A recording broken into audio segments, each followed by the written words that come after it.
1980ခုနှစ်ဂျွန်လ28ရက်တောင်အာဖရိကနိုင်ငံပရီတိုရီယာမြို့မှာအီလွန်မတ်စ်ကိုမွေးဖွားခဲ့ပြီးငယ်စဉ်ကတည်းက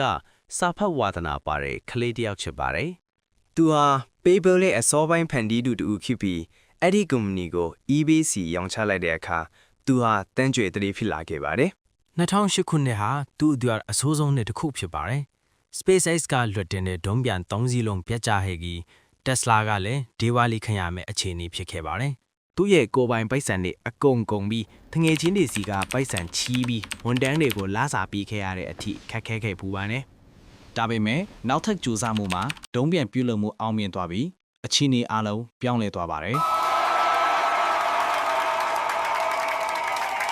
ကဘာကြီးကို clean energy ဖြစ်ဖို့ Tesla ကားတွေထုတ်လုပ်နေသလိုအင်္ဂါဂြိုဟ်ပေါ်မှာပထမဆုံးခြေချဖို့စ조사နေတဲ့သူ့ရဲ့စိတ်ကူးကလည်းတော်တော်လေးကိုစိတ်ဝင်စားဖို့ကောင်းပါတယ်ကျွန်တော်အခုပကံရောက်နေတာပါမိုးပြန်ဘူးပေါင်းစီးရတာအရန်မိုက်တယ်